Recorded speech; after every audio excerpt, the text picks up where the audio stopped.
Bonjour, c'est Ursule encore. On est le 30 avril 2021. Alors, je viens sur la trompette ce matin encore et je viens proclamer le retour de notre Seigneur Jésus-Christ. Amen. Notre merveilleux Seigneur revient chercher son épouse. Amen. C'est à l'exemple du mariage chez les Juifs. Amen. Alors, le fiancé, il vient, il cogne à une porte. Alors, il demande la main de la fille. Et si la famille accepte, ils prennent un petit verre ensemble. Alors, ils partagent un symbole. Alors, ils vont se réjouir. Et avant qu'ils sortent de la maison, les parents de la fille et les parents du gars savent que leurs deux enfants sont fiancés. Amen.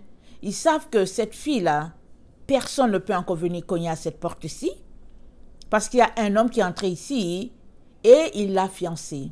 Amen. Alors, les deux familles savent désormais que, voilà, il y a un lien qui s'est tissé. Et ils ont l'œil les uns sur les autres. Mais le fiancé ne reste pas là. Il s'en va maintenant. Il retourne maintenant chez ses parents pour aller construire la maison, l'endroit où il va accueillir sa femme.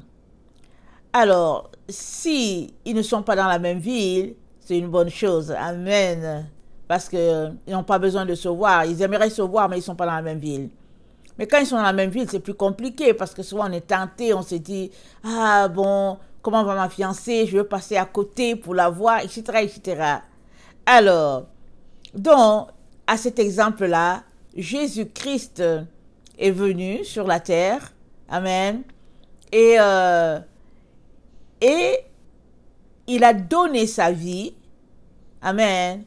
Pour avoir une épouse. Et il reviendra, il est allé nous préparer une place. Amen. Et il reviendra chercher son épouse, afin que là où il est, elle y soit aussi. Alors, tout comme il a dit, dans une parole, il a dit, quand l'époux leur sera enlevé, les amis de l'époux seront tristes. Alors, ça veut dire quoi? Ça veut dire que l'époux, il a ses amis, il a son cortège. Amen. Et nous savons que Jésus-Christ a vécu sur la terre avec un groupe qu'il a enseigné et lesquels ont perpétué l'enseignement. Et cette époque est passée. Ils étaient au 1er siècle, on est au 21e siècle. Et Jésus-Christ va venir donc dans cette époque-ci où nous sommes. Et il va prendre le groupe de ceux-là qui se sont préparés. Amen. C'est ça l'image du mariage juif. Alors, quand il reviendra, amen, c'est parce que tout sera prêt là-bas. Mais aussi parce que l'épouse aussi se sera préparée. Parce que pendant que le fiancé retourne chez lui, pour préparer la maison qui va accueillir sa future épouse, elle aussi, elle se prépare. Amen. Elle se met souvent à crocheter des choses, à tricoter, à travailler de ses mains pour se faire pour acheter des assiettes, parce qu'elle ne vient pas bredouille. Et dans cette partie-là du monde, on parle souvent des tapis, on parle souvent de la laine, on parle de toutes sortes de récipients précieux utiles à une femme. Par exemple, des plateaux pour vanner les grains, le matériel pour extraire l'huile, c'est-à-dire concasser les grains d'olive et puis l'extraire après. C'est-à-dire que, dépendamment du pouvoir économique des parents de la fille, elle aussi, elle se prépare. Amen. Mais les deux ne devraient pas se voir. Ils ne doivent pas se voir. Jusqu'à ce moment extraordinaire-là, où ce sera le mariage, et ce sera un moment extraordinaire. Amen. Alors, c'est ça un peu l'image que le Seigneur nous a présentée. Et la Bible nous retrace cela. Si on ne le voit pas tout de suite, en gros, voici le message qu'il y a dans la Bible. Alors, es-tu en train de te préparer? Si tu ne te prépares pas, il n'y a pas de raison que l'époux qui viendra puisse te prendre parce que tu dois faire partie du cortège de l'épouse. Alors, si tu ne te prépares pas, ça veut tout simplement dire que tu n'as pas considéré tout ce qui a été dit. Mais si tu considères ce que le Seigneur a dit, il est important que tu puisses te préparer. Il est important que tu puisses laisser de côté le monde. Parce que quand cette fille-là, la fiancée, amen, quand on la fiance, elle ne s'occupe plus, elle ne regarde même plus la possibilité avec un autre homme. Amen. Et en plus de cela, elle n'a plus le temps à perdre parce qu'elle ne sait pas quand est-ce qu'il va venir la chercher. Il y a l'effet de surprise.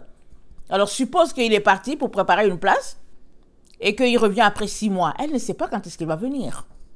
Alors si elle s'amuse, le jour qu'il va venir, elle ne sera pas prête.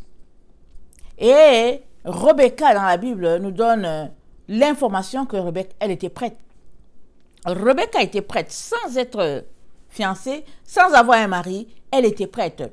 Parce que quand le serviteur d'Abraham a cogné à la porte, qu'il lui a mis un anneau à la main, il lui a donné des bijoux, ça dit que le même jour qu'il est venu, le même jour Rebecca a servi, a donné de l'eau à tous les chameaux, le même jour, elle a été fiancée à quelqu'un qu'elle n'a jamais vu. Et il a dit, donc, je pense après un jour ou deux, il leur a dit, moi je dois retourner, donnez-moi la fille. Les parents de Rebecca ont dit, mais non, ça dit que c'est une surprise. Rappelez-vous l'histoire de Rebecca. Le serviteur d'Abraham a marché des kilomètres et des kilomètres. Personne n'a su que Rebecca leur sera enlevée comme ça. Personne. Même pas elle. Personne ne savait. Tout ce qu'on voit dans l'histoire de Rebecca, c'est qu'elle était une femme affable. Elle était une femme serviable. Elle était une femme vraiment remplie de beaucoup de grâce, d'amour. Et puis, vraiment humble. Et donc, elle a vu un étranger. Elle s'en est occupée. Et finalement, voilà, l'étranger arrive chez elle. Et l'étranger, après quelques heures, je ne sais pas si c'est 24 heures, il demande à retourner avec elle à l'endroit d'où il vient. Et les parents de Rebecca disent, mais laisse-nous quand même rester un peu encore avec notre fille. Hein, parce que, quand même, c'est un effet de surprise. Et puis, il dit non. Le serviteur d'Abraham dit, mais non, non, non, moi je ne veux pas tarder. Je veux retourner vers mon maître, lui dire que j'ai trouvé la femme pour son fils. Et n'oubliez pas aussi que Abraham, en ce temps, pensait qu'il allait mourir, parce que Sarah était déjà morte. Donc Abraham avait cette pensée-là, se disant qu'il allait mourir et qu'il laisserait Isaac comme ça, sans mère, sans père. Et Abraham ne voulait pas, et le serviteur était fidèle, parce que ce serviteur-là était celui-là que Abraham croyait qu'il serait l'héritier. Tellement il était fidèle à Abraham, tellement. Alors Abraham pensait que ce serait lui qui serait l'héritier. Et puis Dieu dit à Abraham, mais non, t'inquiète pas, il y a un héritier qui va sortir tes entrailles. Alors Abraham est vieux, Sarah n'est plus, et les parents de Rebecca veulent encore rester un peu avec leur fille, la regarder, la voir et tout ce qu'on peut imaginer. Le serviteur fidèle dit, mais non. Alors les parents disent, ok, on va demander à la fille, est-ce que tu veux y aller? Est-ce que tu veux pas rester quelques jours avec nous? Est-ce que tu veux y aller? Surprise, Rebecca dit, je m'en vais. Waouh! Rebecca voulait partir immédiatement. Alléluia! Elle s'était préparée. Sans savoir que quelqu'un viendrait ou pas, elle s'était préparée. La preuve est que, regardez son comportement au puits. Elle a donné à manger, elle a donné à boire à des chameaux. Est-ce que vous savez combien un chameau boit? Surtout quand il est assoiffé. Et ces chameaux-là ont marché. Hein. Depuis qu'ils ont quitté l'endroit où habitait Abraham, ils ont marché. Rien ne nous dit qu'ils se sont arrêtés à quelque part. Rien. Il est arrivé au puits. Elle a dit, bois, et je vais aussi faire boire tes chameaux. Il n'a pas demandé. Elle a dit, bois, je vais aussi faire boire tes chameaux. Et le chameau, il ne boit pas moins de 90 litres ou bien 100 litres. Un chameau, un seul. Et combien de chameaux avait-il avec lui? 3, 4, je ne sais pas. Elle a fait boire les chameaux. Elle a puisé, elle a versé, elle a puisé, elle a versé, elle a puisé Parce que moi, je sais ce que c'est. Puiser. Amen. Je suis pas grandi dans une culture où on puise, mais souvent quand on va au village, c'est le puits qu'il y a. Et puis, que tu mets le truc à l'intérieur, je veux dire, en profondeur dans le sol, tu ramènes ça avec de l'eau. Et si à l'endroit où tu es, ou si à l'endroit où la famille habite, l'eau est très loin, hein, ça veut dire que le puits est très profond. Alors, tu lances ton seau, accroché à une corde, tu vas chercher de l'eau, et tu ramènes ça en surface, tu verses, et tu recommences, et tu peux faire ça, je ne sais pas combien de fois. Tu peux partir puiser de l'eau, exemple à 6 heures du matin, hein. Amen. Et peut-être à 10 heures, tu es toujours en train de remplir tes différents récipients, hein, si vraiment c'est une grande famille ou bien peu importe la situation. Alors imaginez cette femme-là, combien elle était serviable, combien elle avait vraiment la main de l'Éternel sur elle. Quand elle servait à la maison de son père, se disait-elle que un prince quelconque viendrait la chercher? Non. Se disait-elle qu'elle était d'une destinée extraordinaire? Non. Mais Dieu avait mis l'œil sur cette fille-là. C'était la nièce à Isaac, si on peut le dire ainsi. C'était la fille à son oncle. Dieu avait mis la main sur elle. Alors, son comportement, son attitude lui a valu, amen, d'épouser un homme extraordinaire. Et ça, c'est Dieu qui a permis la connexion. C'est pareil pour toi et moi. Peut-être que nous passons pas des moments tellement difficiles, que souvent on peut poser des actes de méchanceté. Mais sache que dans chaque chose que tu fais, Dieu voit tout et il sait tout. Alors, si tu es de ces personnes-là qui usent tellement de bonté envers les autres, si tu es de ces personnes-là qui est tellement serviable, humble, tranquille devant le Seigneur voit tout. Et il voit tout. Et le jour vient où il te donnera ta récompense. Donc, ne soyons jamais découragés. Alors, pour revenir à notre sujet, alors, Rebecca a dit, je m'en vais. Je ne reste pas. Et c'est comme ça que elle est partie. Et très loin, elle a vu un homme quand ils approchaient de l'endroit. Très, très loin, elle a vu un homme. Elle a dit, mais qui est ce monsieur? Alléluia. Alléluia. Le serviteur d'Abraham a dit, mais c'est ton Seigneur. Elle s'est voilée tout de suite. Parce qu'elle venait, comment on appelle ça? De connecter avec qui était son mari. Quelle rencontre extraordinaire. Ça sera pareil pour notre Dieu. Pareil. Alors, il est donc important que nous puissions travailler d'arrache-pied. Il reviendra. Et il vient chercher ceux en qui il se voit. Ne nous lassons pas de faire le bien. Ne nous laissons pas distraire par tout ce qui se passe autour de nous. Le peuple, la population est invitée à aller s'enregistrer. Tout le monde est invité à aller se faire enregistrer. Alors chacun s'enregistre dans son pays. Alors, si tu es citoyen du ciel, ben tu restes tranquille dans ton coin. Tu attends que celui-là qui va te délivrer te délivrera. Amen. Celui qui doit te délivrer te délivrera. Et puis aussi, si ton royaume, ce n'est pas le ciel, mais c'est autre chose, ben, tu iras aussi t'enregistrer. C'est chacun qui s'enregistre chez lui. Alors, que le Seigneur vraiment nous donne d'être sages dans ce temps-ci. Et avant de décider, parce qu'on suit la foule, parce qu'on suit la mêlée, avant de décider, il est important de réfléchir, de peser le pour et le contre, et de décider en son âme et conscience. Amen. Que le Seigneur bénisse sa parole. Alors, aujourd'hui, je viens parler de l'épreuve que les chrétiens seront sur la terre lors de la grande tribulation. L'épreuve. Vous savez que on est dans les temps. On est dans les temps. La grande tribulation Ok, on est déjà dans la tribulation. Alors la grande tribulation, ça va de soi, ça va suivre. C'est tout. Comprends ça. Si là où on est là, tu ne réalises pas qu'on est déjà dans la tribulation, hein, il y a quelque chose. Ok? Il y a quelque chose. On est dans les temps de tribulation. Et tranquillement, on va tomber dans la grande. Alors voilà déjà une preuve que les enfants de Dieu seront sur la terre. Amen. Voilà déjà les preuves. Alors aujourd'hui, je vais apporter des lectures dans 3 versions différentes de la Bible pour nous donner ces preuves-là. Et après, on va regarder qu'est-ce que le Seigneur a pour nous. Amen. Toutes ces promesses. Alors, je lis dans 4 Esdras, je pense 16. Oui, 4 Esdras 16, le verset 74. Esdras, on la trouve dans la Taube. La Taube, ils disent que c'est la Bible œcuménique.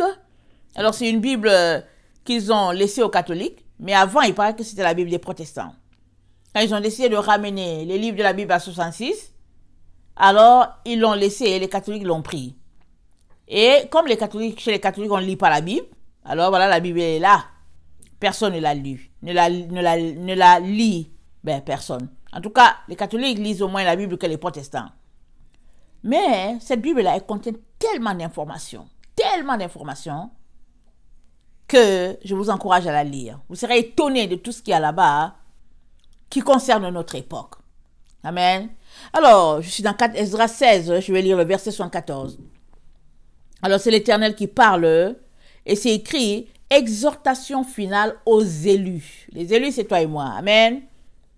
Alors se manifestera l'approbation de mes élus, tel l'or que l'on éprouve au feu.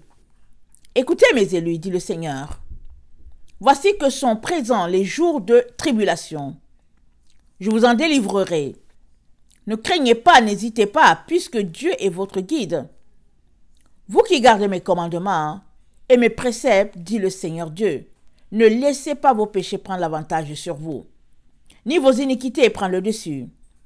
Malheur à ceux qui sont envahis par leurs péchés et recouverts par leurs iniquités.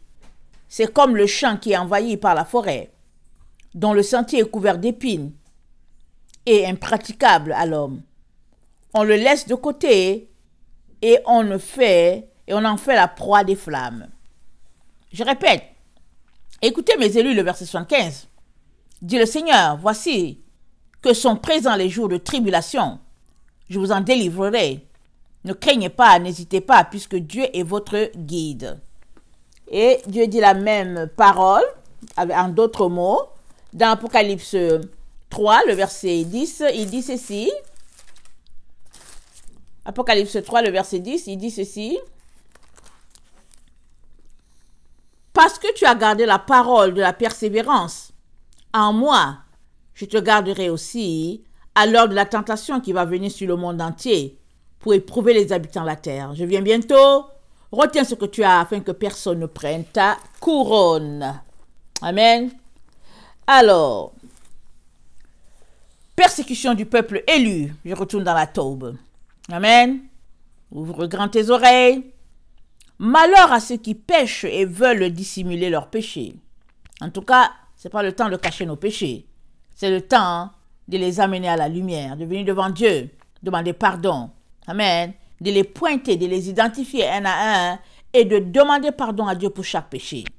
On ne fait pas les prières globales. Oh Seigneur, pardonne tous mes péchés. Non, non, non. Prends ton temps, prends ta feuille, écris-les, nomme-les, demande pardon. Dieu t'aidera, il les effacera. Alors, à cause de cela, le Seigneur ne cessera de scruter toutes leurs œuvres. Il vous passera tous en revue. Ok, je vais recommencer. Malheur à ceux qui pêchent et veulent dissimuler leurs péchés. À cause de cela, le Seigneur ne cessera de scruter toutes leurs œuvres et il vous passera tous en revue. Vous serez couverts de confusion lorsque vos péchés auront défilé devant les hommes et que vos iniquités en ce jour-là se dresseront en accusatrices. Que ferez-vous? Comment cacherez-vous vos péchés devant le Seigneur et devant sa gloire? On ne peut pas cacher le péché. En tout cas, devant le Seigneur, ça ne se cache pas. Le péché est comme une femme enceinte. Une femme enceinte, elle peut cacher pendant 4-5 mois. Parce que bon, il y a des femmes qui sont enceintes, on ne sait pas. Mais à partir du 6e, 7e mois, en tout cas, le ventre commence à sortir. Si les gens ne sont pas sûrs, ils vont demander, mais est-ce que tu es enceinte? Parce que quand c'est pas trop sûr, ils sont là, ils se demandent, mais bon, attends, est-ce qu'elle est enceinte ou bien on va te demander? Pourquoi? Parce que c'est des choses qui ne se cachent pas. Le ventre devient bien ballonné, et puis bon, voilà. Alors, le péché, ça ne se cache pas devant Dieu. La gloire de Dieu transperce les péchés. Voici le verset 68. Dieu est juge. Craignez-le. Laissez là vos péchés. Oubliez vos iniquités. Cessez donc de les commettre en permanence. Dieu vous instruira et vous délivrera de toute tribulation. Amen. Dieu vous délivrera de toute tribulation.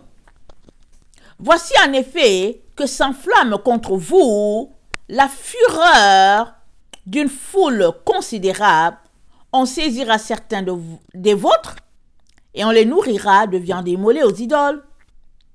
Ceux qui auront consenti à cela deviendront pour eux objet de dérision, d'affront et de mauvais traitements. Car à Laodicée et dans les villes voisines, il y aura un soulèvement général contre ceux qui craignent le Seigneur. Alors, il y a un film qu'ils ont fait sortir en 2013. Le film, le titre, c'est La Purge. Amen, La Purge. P-U-R-G-E. Alors, ils ont fait sortir ça en 2013. Ils ont dit dans 10 ans. Alors, c'est une situation de... Parce que moi, je n'ai pas vu le film, j'ai lu le résumé. Et comment ce jour-là, amen, en 2013, c'est-à-dire 10 ans de 2013, attendez, 2013 plus 10 ans, ça fait 2023. Alors, vous savez, Hollywood, ils font les films, mais ils parlent en code. Ils sont en train de donner une information solide là, en disant que 2023, il y a 12 heures dans ce film-là où les gens sont permis de tuer sans que la justice les accuse. Alors, ça fait penser à la purge qui a été organisée du temps de Mardoché, Naman, qui voulait tuer le peuple juif. Amen. Et Mardoché, le cousin de Esther, a intervenu pour mettre fin à cette saga. Et finalement, c'est les Juifs qui ont tué les autres. Parce que Esther, étant juive, a reçu du roi le droit de renverser la décision que Aman avait fait faire au roi qui ne savait pas que sa femme était juive. Mais Aman l'avait fait parce qu'il détestait les Juifs. Mais sur la décision, c'était dit de passer les Juifs à la purge. Et le film La Purge, c'est vraiment entré avec cela. Mais ils ont dit, à partir de 10 ans, à 2013 plus 10 ans. Mais pourquoi est-ce que c'est précis? C'est parce qu'ils savent les choses qui vont arriver. Ils le savent, c'est parce que c'est toi et moi qui ne savons pas. On est préoccupés à courir après d'autres choses, alors que eux, ils sont préoccupés à scruter les Écritures pour savoir comment on va piéger les soi-disant enfants de Dieu. Donc voilà le paradoxe qui se passe dans notre monde aujourd'hui. Alors, si tu saisis bien ce que je suis en train de dire, c'est-à-dire, prends ton temps, va scruter les Écritures, va fouiller, va faire les recherches pour savoir dans quel temps on est. Alors, ils seront comme des fous, n'épargnant personne, pour piller et faire périr ceux qui craignent encore le Seigneur. On dévastera en effet, on pillera leurs moyens de subsistance et on les chassera de leur propre maison. Écoutez donc cela, verset 36. Prenez-en connaissance, serviteurs du Seigneur. Voici la parole du Seigneur. Accueillez-la. Ne refusez pas de croire à ce que dit le Seigneur. Les mots s'approchent et ils n'ont pas de retard. Ainsi, au 9e mois, bon, voici l'exemple d'une femme enceinte. Ainsi, au 9e mois, au 9e mois, la femme enceinte de son fils, quand approche l'heure de son accouchement, 2 ou 3 heures avant, commence gémissement et douleur en son ventre. Et quand l'enfant sort du ventre, cette femme n'est pas en retard d'un seul instant. De même, les maux ne tarderont pas à faire leur entrée sur la terre. Le monde gémira et des douleurs s'assiégeront de tous côtés. Écoutez la parole, ô mon peuple. Préparez-vous pour le combat au milieu des malheurs. Soyez ainsi comme en terre étrangère. Celui qui vend, qu'il soit comme celui qui fuira. Celui qui achète, comme celui qui va perdre. Celui qui fait du commerce, comme celui qui n'en tirerait pas profit. Celui qui bâtit, comme celui qui n'y habitera pas. Celui qui sème, comme celui qui ne fera pas la récolte. Celui qui taille, comme celui qui ne va pas vendanger. Ceux qui se marient, qu'ils soient comme ceux qui n'auront pas de fils. Ceux qui ne se marient pas, comme des veufs. Voici pourquoi ceux qui travaillent sans raison. Des étrangers moissonnent leur récolte, raviront leurs moyens de subsistance, abattront leurs maisons et feront captifs leurs fils, car c'est dans la captivité et la famine qu'ils engendreront leurs enfants. Ceux qui font commerce dans les rapines, plus ils embellissent leur ville, leurs maisons, leurs propriétés et leurs personnes, plus je m'irriterai contre eux à cause de leurs péchés, dit le Seigneur. Comme la débauchée est enflammée contre la femme honnête et parfaitement vertueuse, ainsi la justice s'enflammera contre l'iniquité. Quand sera venu celui qui doit repousser quiconque recherche le péché sur terre? C'est pourquoi ne vous identifiez pas à l'iniquité et à ses œuvres. Car voici encore un peu de temps, et l'iniquité sera supprimée de la terre, et la justice régnera parmi nous. Que le pécheur ne nie pas avoir péché, car Dieu brûlera des charbons de feu sur la tête de celui qui dit « Je n'ai pas péché devant Dieu, ni devant sa gloire. » Donc, on a toutes ces paroles-là qui font trait au temps dans lequel nous sommes. Et le Seigneur a pris la peine de nous avertir. Amen. Il nous aime, il nous dit qu'on va passer par la tribulation, mais qu'il est là pour nous en délivrer. Alors, regardons Apocalypse 13, le verset 7, qui confirme la parole du Seigneur.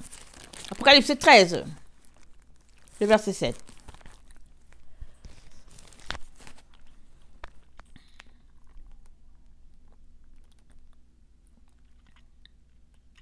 Elle ouvrit la bouche pour proférer des blasphèmes contre Dieu. Verset 6. Pour blasphémer son nom et son tabernacle et ceux qui habitent dans le ciel. Et il lui fut donné de faire la guerre aux saints et de les vaincre. Et il lui fut donné autorité sur toute tribu, tout peuple, toute langue, toute nation. Et tous les habitants de la terre l'adoreront, ce dont le nom n'a pas été écrit dès la fondation du monde dans le livre de vie de l'agneau qui a été immolé. Si quelqu'un a des oreilles qu'il entende, si quelqu'un mène en captivité, l'ira en captivité. Si quelqu'un tue par l'épée, il faut qu'il soit tué par l'épée. C'est ici la persévérance des saints. Alors, est-ce que c'est des moments de tribulation? Oui, c'est des moments de tribulation. Et dans la tribulation, Dieu nous dit qu'il va nous garder. Et il est en train de nous dire que on doit faire attention. Parce que si on tue dans ces moments-là, notre récompense c'est aussi de mourir. Et nous savons que nous ne pouvons pas tuer. Nous devons marcher dans la droiture, dans l'exactitude, dans le respect des commandements de Dieu. Alors, on avait lu tantôt, un peu plus tôt, il y a peut-être 15 minutes, qu'il y aura un soulèvement général contre les enfants de Dieu. Mais si on peut fuir, réussir à se cacher quelque part, tant mieux. Si on ne peut pas et que les gens prennent sur nous gourdins et tout, ne nous mettons pas aussi à nous défendre. Parce que si tu tues quelqu'un qui veut te tuer et que toi aussi tu tires ta balle sur lui, alors tu mérites aussi la mort. C'est ça que la Bible est en train de dire. Alors, d'autres preuves que pendant la tribulation, la grande tribulation, l'Église de Jésus-Christ sera sur la terre. Les enfants, ses enfants bien-aimés, ceux-là qui lui obéissent. On va regarder.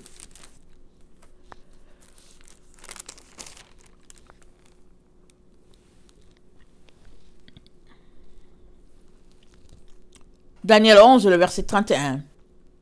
Des troupes se présenteront sur son ordre. Sur l'ordre de qui? Disons, du nouvel ordre mondial. Disons-le comme ça. Amen. On ne sait pas exactement. Des trois hommes-là qui dirigent, qui seront les leaders, on ne sait pas exactement qui dit quoi. Amen. On sait seulement que ça vient du nouvel ordre mondial. Des troupes se présenteront sur son ordre. Elles profaneront le sanctuaire, la forteresse. Elles feront cesser le sacrifice perpétuel et dresseront l'abomination du dévastateur. Il séduira par les flatteries, les traites de l'alliance.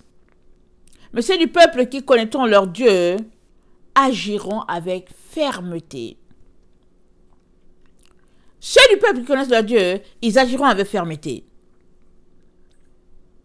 Et les plus sages parmi eux donneront instruction à la multitude. Il en est qui succomberont pour un temps. C'est-à-dire, il y a certains qui vont mourir, ils vont tomber. Mais c'est pour un temps, parce que la résurrection n'est pas loin en ce temps-là. Amen. Ils vont tomber, ils vont périr. Mais c'est dit quoi? C'est dit, ils succomberont pour un temps à l'épée et à la flamme, à la captivité et au pillage. Dans ce temps où ils succomberont, ils seront un peu secourus. Et plusieurs se joindront à eux par hypocrisie. Quelques-uns des hommes sages succomberont, afin qu'ils soient épurés, purifiés et blanchis, jusqu'au temps de la fin, car elle n'arrivera qu'au temps marqué. Amen. On est dans ce temps-là. Parce que Daniel, il a vécu très très longtemps avant Jésus. Amen. Alors, cette prophétie qui lui a été donnée, c'est depuis, et c'est dit, ça va arriver dans le temps marqué, et nous sommes dans ce temps marqué-là. Le roi fera ce qu'il voudra, il s'élèvera, il se glorifiera au-dessus de tous les dieux, il dira des choses incroyables contre le Dieu des dieux, il prospérera jusqu'à ce que la colère soit consommée, car ce qui est arrêté s'accomplira. Il n'aura égard ni au Dieu de ses pères, ni à la divinité qui fait les délices des femmes. Il n'aura égard à aucun Dieu, car il se glorifiera au-dessus de tous. Toutefois, il honorera le Dieu des forteresses sur son pied d'estal. Et à ce Dieu que ne connaissaient pas ses pères, il rendra des hommages avec de l'or, de l'argent, des pierres précieuses et des objets de prix. Je vais m'arrêter là. Apocalypse 12. En ce temps-là, se lèvera Michaël, le grand chef, le défenseur des enfants de ton peuple, et ce sera une époque de détresse, telle qu'il n'y en a pas eu de semblable depuis que les nations existent. Jusqu'à cette époque, en ce temps-là, ceux de ton peuple qui seront trouvés inscrits dans le livre seront sauvés. Alors, dans le chapitre 11 de Daniel, ça nous parle d'une situation d'une forteresse. Amen. Alors, les troupes vont se présenter à une forteresse pour vouloir venir détruire. Pourquoi? On sait tous que quand il y a une forteresse, c'est que c'est quoi? C'est un fort. C'est des gens qui sont regroupés, qui tiennent tête, qui disent que non, on ne va pas céder. Rappelons-nous, dans les grottes de Qumran, tout ça, c'était des forteresses. Des gens qui ont tenu, qui ont dit non, nous on a décidé qu'on va servir Dieu. Il est hors de question qu'on arrête d'adorer notre Dieu et puis qu'on adore un homme. Alors, Daniel 11 nous parle de forteresse. Et donc, celui-là qui viendra contre les forteresses, c'est dit le verset 32, il va séduire les gens par les flatteries et puis les traîtrises Et il y a beaucoup qui vont se joindre à lui pour pouvoir maltraiter les enfants de Dieu. Et ça raconte. Et après, dans Daniel 12, ça dit, en ce temps-là, mais c'est quel temps? Le temps de la fin qui est marqué. Parce qu'on l'a lu dans Daniel 11, c'est dit, quelques-uns des hommes sages succomberont afin qu'ils soient épurés, purifiés, blanchis, jusqu'au temps de la fin, car elle n'arrivera qu'au temps marqué. En ce temps-là, Daniel 12, se lèvera Michael le grand chef, le défenseur des enfants de ton peuple, et ce sera une époque de détresse. Alors, Michael va se lever dans ce temps-ci. Amen. Et Michael a tout à voir avec le message de la fin. Amen. Alors, Michael va se lever pour défendre les enfants. Il va se lever comment? Apocalypse 11.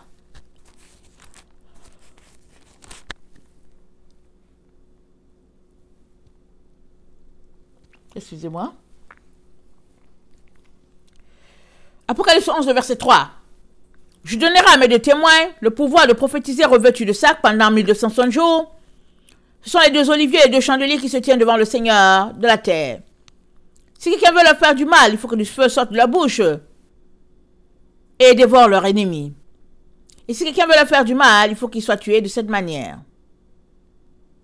Ils ont le pouvoir de fermer le ciel, afin qu'il ne tombe point de pluie pendant les jours de leur prophétie. Et quand ils ont le pouvoir de changer les eaux en sang et de frapper la terre de toute espèce de plaie chaque fois qu'ils le voudront. Alors, Michael se lèvera. Voilà ce que Dieu est en train d'écrire ici. Alors, est-ce que Michael c'est une personne? Est-ce que Michael c'est l'ange qui accompagne le messager de la fin? En tout cas, Michael, ça a trait avec ça. Il se lèvera. Et quand il se lève, c'est dit, plusieurs de ceux qui dorment dans la poussière de la terre se réveilleront. Attendez, en ce temps-là, ceux de ton peuple qui seront trouvés inscrits dans le livre seront sauvés. Qu'est-ce que c'est en train de dire? C'est en train de dire qu'il y a guerre ici. Il se lève, il y a une guerre spirituelle intense ici. Alors, quand le nouvel ordre mondial va mettre sa pression sur les gens, amen, cette situation va se produire. Alors, on sait que pour le moment, les gens s'en vont s'inscrire volontairement à leur liquide qu'ils veulent prendre, peu importe, mais vient le temps où ce sera du forcing. Qu'on le veuille ou pas, il y aura du forcing. Et la vérité est que les enfants de Dieu, ils sont à l'écoute de leur Dieu. Et ils font tout ce qui est en leur pouvoir pour pouvoir rester connectés à la vérité. Et vivre et marcher selon cette vérité-là, tant il est vrai que ce n'est pas la vérité que nous serons sauvés. Alors,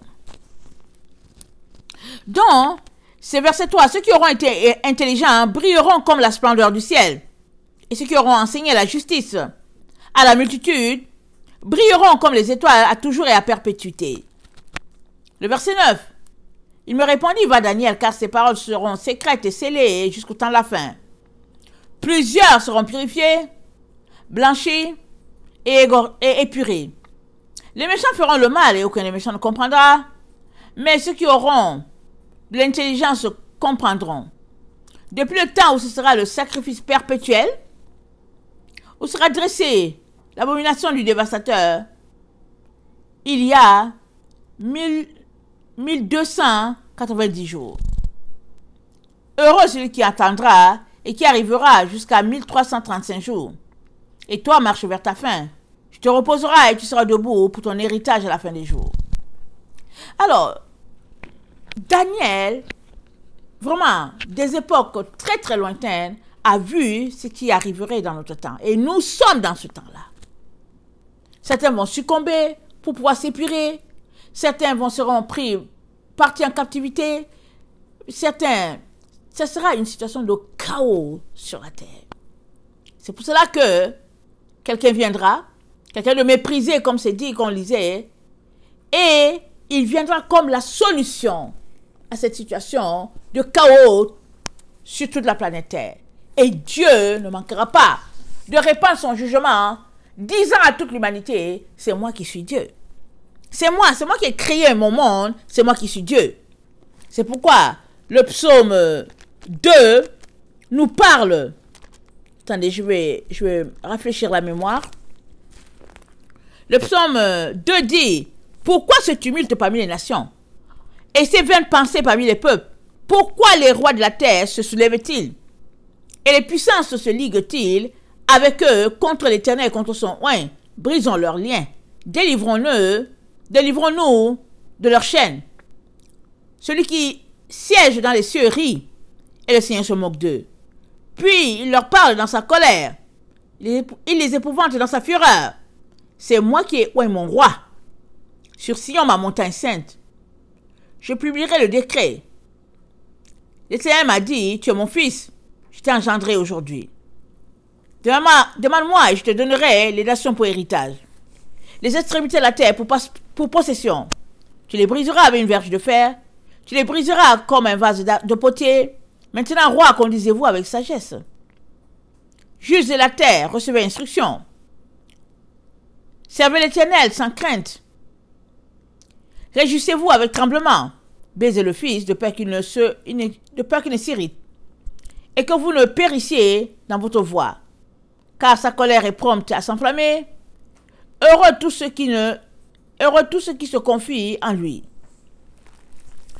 Alors, donc, l'Église sera sur la terre dans le temps de la grande tribulation. La différence entre les deux groupes, c'est que si tu fais partie des gens qui ont décidé déjà que tu vas suivre Jésus-Christ à 100%, tu seras protégé comme on l'a lu dans Apocalypse 3, le verset 10. Et puis ton cœur sera en paix, tu ne seras pas perturbé. Et que s'il arrivait que les gens veulent mettre fin à tes jours, tu vas dire, anyway, vivant ou mort, je suis avec le Seigneur, ça ne change rien à ma vie. Alors c'est ça là, c'est cette attitude-là qu'on devrait avoir. Une attitude vraiment décidée, une attitude décisive par rapport à notre foi vis-à-vis de ce Dieu-là. Alors, c'est sûr qu'on a eu des versions, des explications disant que bon, il y aura un enlèvement, et puis voilà ce qui va se passer, et tout et tout. Et je ne dis pas qu'il n'y en aura pas, je ne sais pas comment ça va se passer, parce que c'est Dieu et mystère. Les choses de Dieu, on ne sait pas. Mais on sait au moins, après avoir lu ça, que dans les temps de grande tribulation, on est là. Le jugement est en train de se passer sous nos yeux, là. Le jugement est en train de se passer. Amen. Dieu n'a pas encore... il n'est pas encore allé en crescendo dans ce jugement, hein, mais on est dans les temps de la fin. On est complètement à la fin. Complètement. Mais certaines personnes n'aimeraient pas l'entendre. Pourquoi? Parce que ils ne savent pas, ils n'ont pas la connaissance. Et quand tu leur donnes, ils refusent. Parce qu'ils ont une autre horloge dans l'esprit. C'est ça qui est dommage.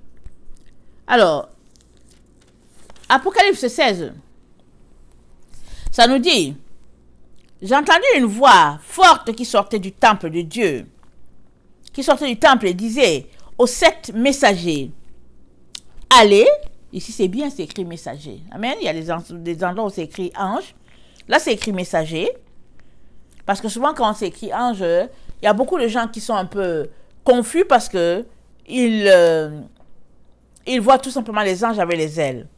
Alors que dans le mot grec, quand on dit ange, on peut dire serviteur de Dieu, on peut dire oint de Dieu, on peut dire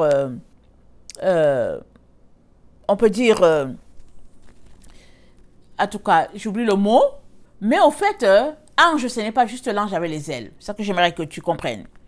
Alors, j'ai entendu une voix forte qui sortait du temple et disait aux 7 messagers, allez verser les 7 coupes de la fureur de Dieu sur la terre. Le premier alla verser sa coupe sur la terre, et ce fut un ulcère malin, pernicieux sur les hommes, portant la marque de la bête, et sur ceux qui se prosternaient devant son image. Écoutez bien. Le premier, il versa sa coupe sur la terre, et ce fut un ulcère malin et pernicieux sur les hommes portant la marque de la bête. Alors, si tout ce qui était sur la terre, c'était juste ceux qui avaient la marque de la bête, l'auteur n'allait pas dire cela. Il a dit, L'ulcère malin, c'était sur ceux qui avaient la marque de la bête. Ça veut dire qu'il y avait un groupe qui n'en avait pas. C'est ça que ça veut dire. Attendez. Apocalypse 16. Je pense que c'est le verset 1.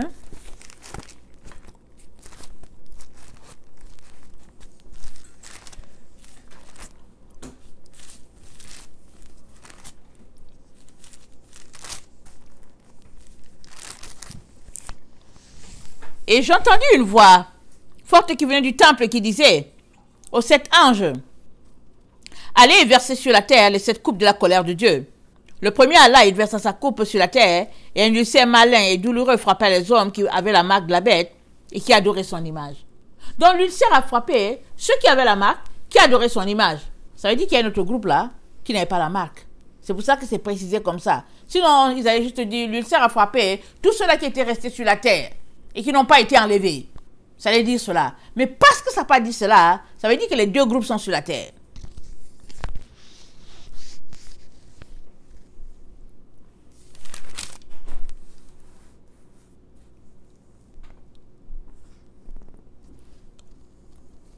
Verset 8.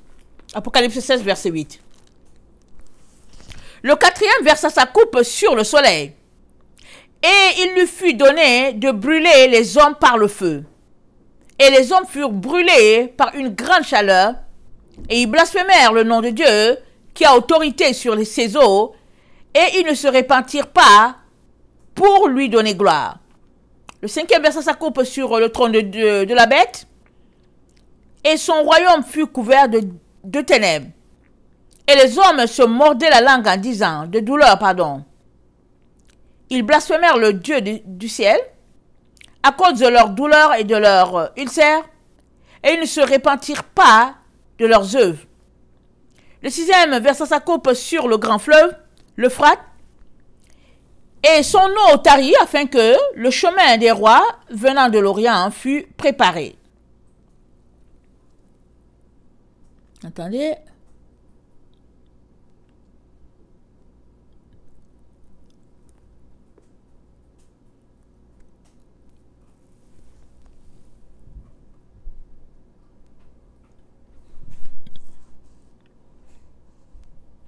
Ok, je vais m'arrêter là. Je vais lire Apocalypse, je pense 15.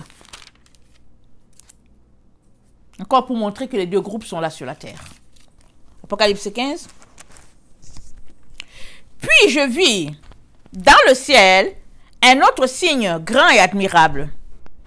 7 anges qui tenaient cette fléau, les derniers, car par eux s'accomplit la colère de Dieu. Et je vis comme une mer de verre, mêlée de feu, et ceux qui avaient vaincu la bête et son image. Waouh! Ceux qui avaient vaincu la bête et son image, et le nombre de son nom, debout sur la mer de verre, ayant les harpes de Dieu. Amen. On parle de ceux qui ont vaincu la bête. Ça veut dire que les autres qui n'avaient pas vaincu, en tout cas, le zoom n'était pas sur eux, mais ils sont là. Et ils chantent un cantique de Moïse, le serviteur de Dieu, et le cantique de l'agneau en disant, tes œuvres sont grandes et admirables, Seigneur Dieu Tout-Puissant. Tes voies sont justes et véritables, roi des nations. Attendez, attendez. Debout sur la mer de verre. Attendez, attendez, c'est pas le passage. Ça c'est, je pense que ça c'est dans la présence de Dieu. Quand on parle de mer de verre, attendez, c'est pas ça que je voulais lire, excusez-moi.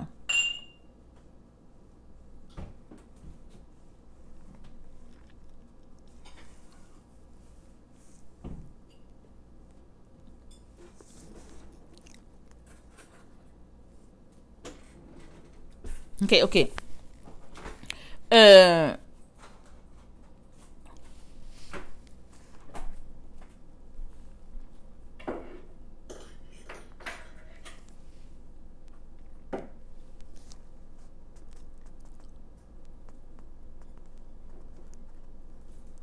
Voilà, voilà.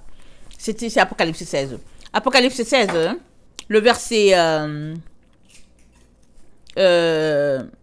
8, là, que je venais de lire tantôt. Amen, je n'avais pas fait allusion. Je cherchais le texte, je ne le voyais pas. Le quatrième versa sa coupe sur le soleil. Il lui fut donné de brûler les hommes par le feu. Et les hommes furent brûlés par une grande chaleur. Et ils blasphémèrent le nom du Dieu qui a autorité sur ces fléaux. Et écoutez, ils ne se repentirent pas pour lui donner gloire. Ils ne sont pas repentis pour donner gloire à Dieu. Les autres là, amen, quand Dieu versait la coupe, parce que la colère de Dieu est en train de s'exercer, mais il y a un groupe qui est mis à l'abri. Il y a un groupe que les fléaux ne touchent pas. Il y a un autre groupe que les fléaux touchent. Et le groupe que les fléaux ne touchent pas, c'est le groupe qui a donné son 100% à Dieu, qui ont gardé la parole de la persévérance telle que c'est dit dans Apocalypse 3, le verset 10, qui gardent les yeux fixés sur Dieu et qui attendent sa délivrance. Amen. Alors, attendez, j'ai ma feuille ici. Je ne sais pas si je vais réussir à la souterrer. Voilà. Le psaume 37, le verset 11 nous dit ceci.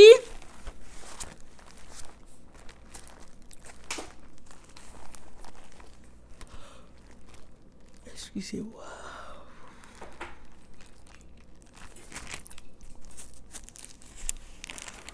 Le psaume 37, le verset 11.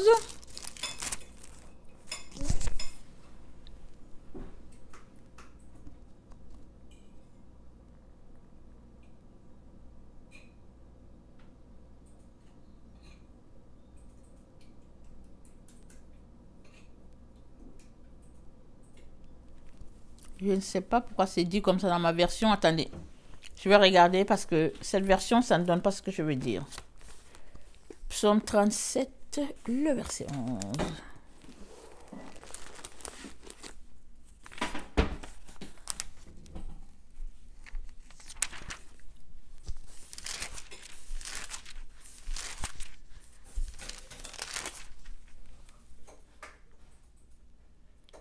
Voilà.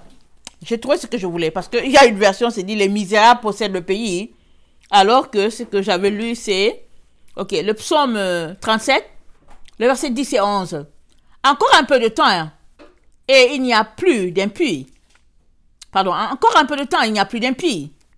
Tu examines sa place et il n'y est plus. Mais les humbles posséderont le pays. Ils jouiront d'une paix totale. Les humbles, c'est-à-dire les enfants de Dieu qui lui obéissent, possèdent le pays, possèdent la terre. Daniel 2.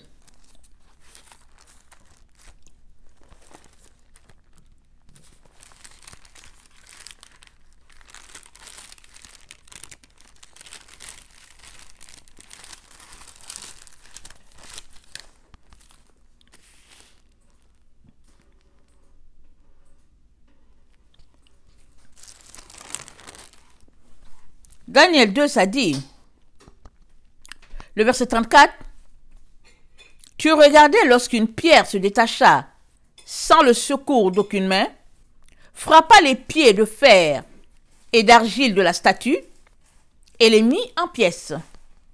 Alors le fer, l'argile, l'airain, l'argent, l'or furent brisés ensemble et devinrent comme la balle qui s'échappe d'une aire en été. Et le vent les emporta. Mais la pierre qui avait frappé la statue devint une grande montagne qui remplit toute la terre. Ça remplit la terre. Ça n'a pas rempli le ciel, ça remplit la terre. Et nous savons que le millénium, ça se passe sur la terre. Amen. La pierre est devenue une montagne qui a rempli, qui a envahi la terre. C'est les enfants de Dieu qui vont posséder la terre.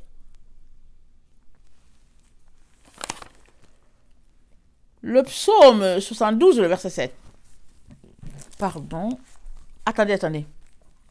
Daniel 2, le verset 44. Dans le temps de ces rois, le Dieu des cieux suscitera un royaume qui ne sera jamais détruit et qui ne passera point sous la domination d'un autre peuple. Il brisera et anéantira tous ces royaumes-là et lui-même subsistera éternellement. C'est ce qui indique la pierre que tu as vue se détacher de la montagne, sans le secours d'aucune main, et qui a brisé le fer, l'airain, l'argile, l'argent et l'or. Le grand Dieu a fait connaître au roi ce qui doit arriver après cela. Le songe est véritable, son explication certaine. Psaume 72, verset 7.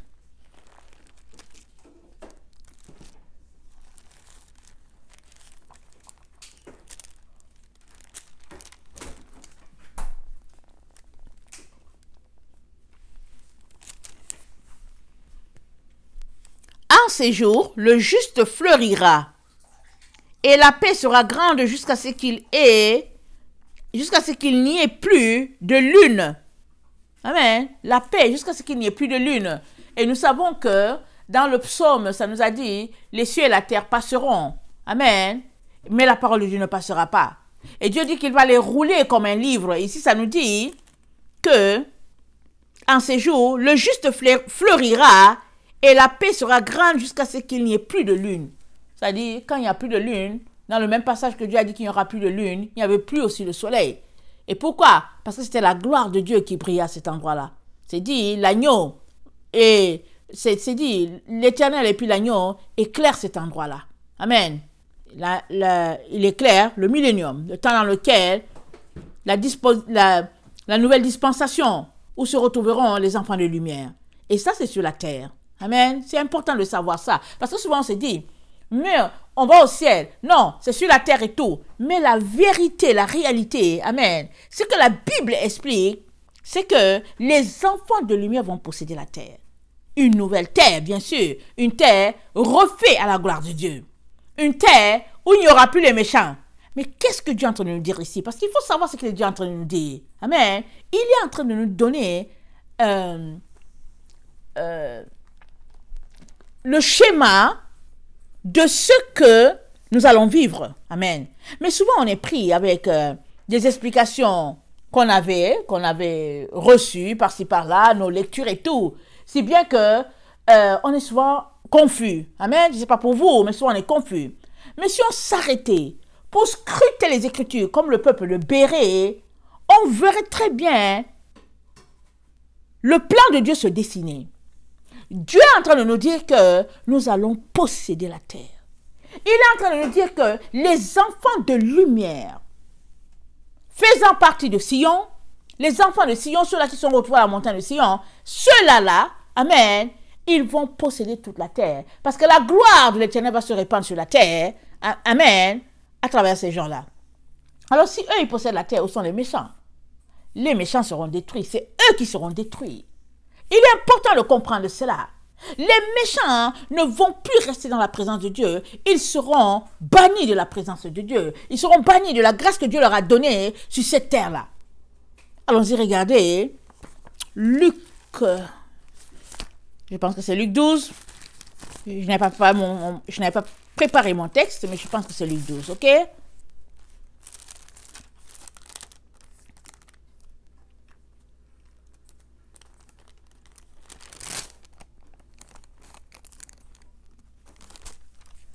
Attendez, laissez-moi regarder rapidement.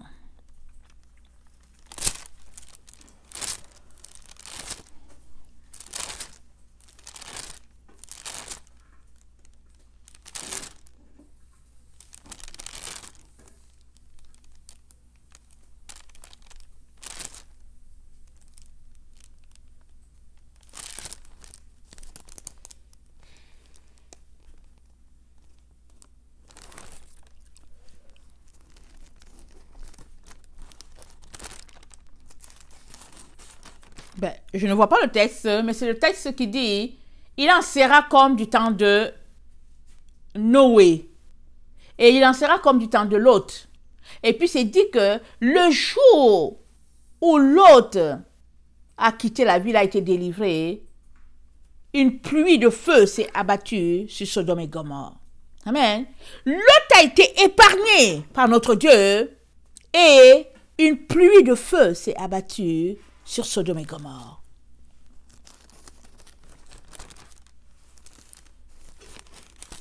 Alors, je sais que ces derniers temps, j'ai souvent enseigné là-dessus, mais bon, quand on n'a pas préparé le texte, alors qu'on est en train de prêcher, le texte ne nous vient pas rapidement sous les yeux. Amen. Mais ce passage-là nous dit qu'il en sera comme du temps de Noé, il en sera comme du temps de Lot.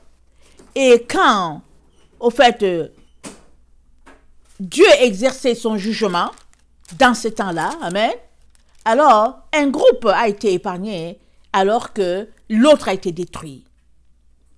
Et je pense que c'est ça que Dieu est en train de nous dire aujourd'hui. Il est en train de nous dire que quand son jugement va se répandre sur la terre, c'est-à-dire que dans ce temps où nous nous trouvons, dans ce temps de jugement où nous sommes, alors on a l'impression qu'il n'y a rien parce que tout semble tranquille. Mais ça va commencer. Ça ne tardera pas à commencer. Tout est tranquille parce que Dieu nous donne de réfléchir, de prendre nos décisions, de savoir de quel côté on devrait aller. Dieu nous laisse le temps de réfléchir. Et le ciel est silencieux. Dieu est bon, amen. Il nous donne de pouvoir peser le pour et le contre. Mais quand il se lèvera, amen, pour son jugement, parce qu'il faut que le jugement arrive, il y a un temps bien déterminé, comme on l'a lu dans Daniel 11. Amen, on l'a lu dans Daniel 11, je ne sais plus quel verset. On a lu que... Attendez, c'est dit... Daniel 11, le verset 35, c'est dit... Quelques-uns des hommes sages succomberont, afin qu'ils soient épurés, et purifiés et blanchis, jusqu'au temps de la fin, car elle n'arrivera qu'au temps marqué.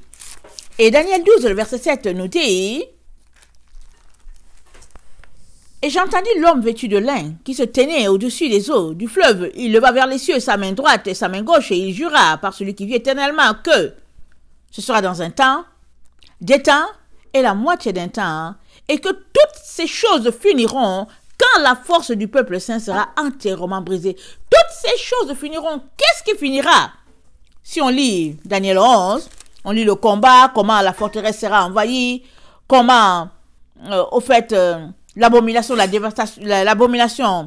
du dévastateur sera dressée, et puis comment certains succomberont, et comment certains seront épurés, et ça nous montre de qu'est-ce qui va se passer, comment ils vont quitter la forteresse pour se retrouver à pouvoir soumettre Israël, mais ils ne vont pas toucher Édom, Moab et tout ça, et comment les pays de l'Égypte vont se joindre au combat, etc., etc. Et ça nous dit, et comment on appelle ça? Les deux hommes qui sont en train de parler, les deux anges qui sont en train de parler, et parmi les deux là qui parlent, il y a le messager de la fin qui est là dedans, et ils se parlent, et puis l'autre dit, mais ce sera quand? Parce que dans le ciel, dans la gloire, on voit la chose comme si c'était aujourd'hui. Donc eux, ils voyaient tout ce qui se déroule sous nos yeux, comme dans un film, ils voyaient ça se passait, ils voyaient tout, notre situation, ce que nous allons vivre. Longtemps avant, ils ont vu cela. Alors, l'autre, dans toute sa compassion, il demande, mais ça va finir quand? Parce que ce sera quand même terrible. Et il lui dit, dans un temps, c'est-à-dire 1 an, 2 ans, c'est-à-dire 3 ans, et la moitié d'un temps, 3 ans et demi. Et nous sommes là dans ce temps, où nous sommes dans cette période de temps-là. Le seul problème qui est là, c'est que les enfants de Dieu, ils courent après d'autres choses. Ils courent après d'autres informations. Et quand tu arrives à leur présenter le temps dans lequel nous sommes, ils vont te dire que oui, dans le temps de Hitler, on avait aussi pensé ceci, au XVIIIe siècle, voilà ce que tel autre avait pensé, et ils commencent à faire sortir tous les prophètes qui avaient pensé ceci, cela. Mais ce n'est pas comme ça que tu parviendras à la vérité. La seule manière de parvenir à la vérité, c'est que quand tu reçois une information comme celle-là, tu vas devant Dieu, tu cherches sa face pour dire, Père, nous sommes donc à la fin, nous sommes donc arrivés. Vraiment, nous sommes à la ligne finale. Et puis, je ne sais pas, Seigneur, c'est grave. Viens à mon secours. Enlève les écailles. Aide-moi. Parce qu'on est à la fin. Et puis, est-ce que c'est en train de dire que toute la terre sera détruite? Non, c'est en train de dire que il y a un combat qui est en train de se passer ici. Et ce combat va s'achever quand la force du peuple saint sera épuisée. Et le combat est où? Il se passe en Apocalypse 12, on a déjà longtemps parlé. Et il est en train de parler de cette situation-là, parce qu'il dit, dans Daniel 12, en ce temps-là, se lèvera Michael, amen, pour défendre les enfants de ton peuple. Il dit ça à Daniel. Alors, Michael se lève dans un temps de combat, parce que quand on continue de lire, on voit ici de force en présence. Et quand on lit Apocalypse 12, on voit la même chose. Dans Apocalypse 12, ça nous dit, il y a une femme, amen, il y a le dragon. Mais, au verset 7, ça dit, et il eut guerre dans le ciel. Michel encore, le même là, ça c'est Daniel 12. Michel et ses anges combattirent contre le dragon. C'est qui? Michel. Ici, messager de la fin. Maintenant, est-ce qu'il s'appelle Michel? Est-ce que l'ange de Dieu l'accompagne? Mais ici, c'est la situation du messager de la fin avec les véritables enfants de Dieu. Ça dit, Michel et ses anges combattirent contre le dragon. Et le dragon et ses anges combattirent. C'est deux clans. Ceux qui sont du côté de la vérité et ceux qui sont du côté du mensonge.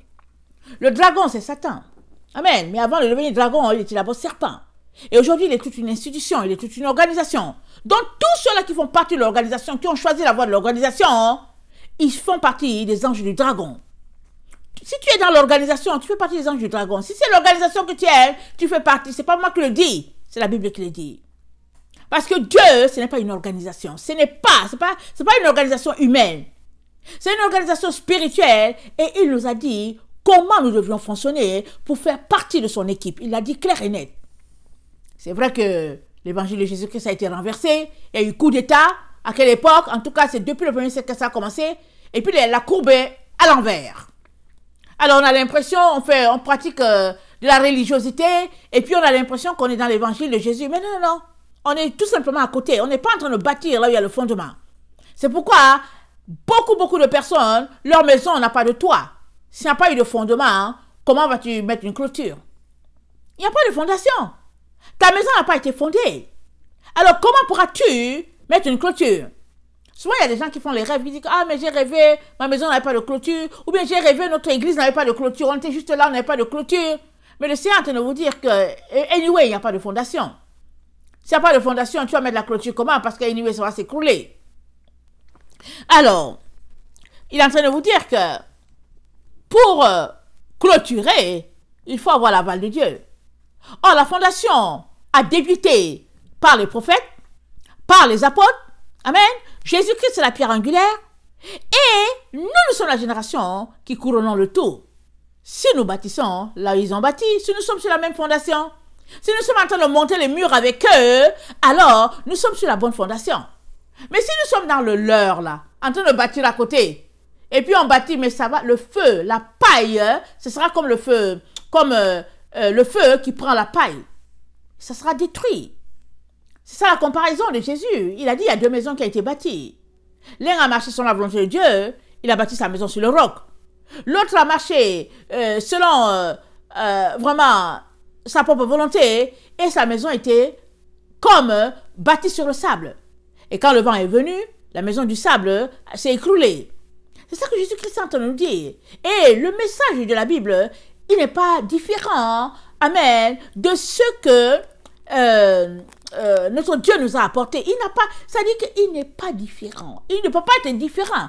On est tous, amen, dans notre génération, nous les chrétiens, on est tous des enfants de Dieu. Si du moins nous faisons ce que les autres ont fait. On ne peut pas se réclamer enfants de Dieu et faire à notre tête. Oh, nous sommes la génération qui faisons les choses selon notre tête. On dit, oh oui, je suis tel groupe de dénomination. Chez nous. Non, non, non, chez toi, c'est où? Où est le chez toi? Il n'y a pas de chez nous, c'est comme si, et puis chez eux. Non, non, non. Il y a une seule fondation. Il y a un seul Dieu. Il y a un seul Seigneur. Il y a un seul baptême. Il y a un seul Saint-Esprit. Il n'y a pas deux. Il y a une seule fondation. Et si nous comprenons ça, nous retrouvons à courir pour aller fouiller, pour scruter, pour savoir qu'est-ce que les pères de la foi nous ont enseigné. Qu'est-ce qu'ils ont enseigné? Et puis ça a été caché, camouflé par ici, par les enseignements de la grosse croix, la franc-maçonnerie qui pullule dans nos églises. Notre travail, c'est d'aller scruter. Sinon, on va se retrouver surpris. Parce que pendant qu'on est là, la tribulation est là, elle a commencé. Et la grande tribulation, bah, dans toute chose, quelque chose commence, ça commence petit, et on s'en va en crescendo, rappelons-nous. Comment les choses ont commencé, comment on nous a dit comment nous comporter, on s'alignait, et puis bon, finalement, on est rendu à l'endroit où il faut aller plus loin, et puis demain encore, ça sera plus loin, chaque jour, ça sera plus loin, jusqu'au temps de la fin.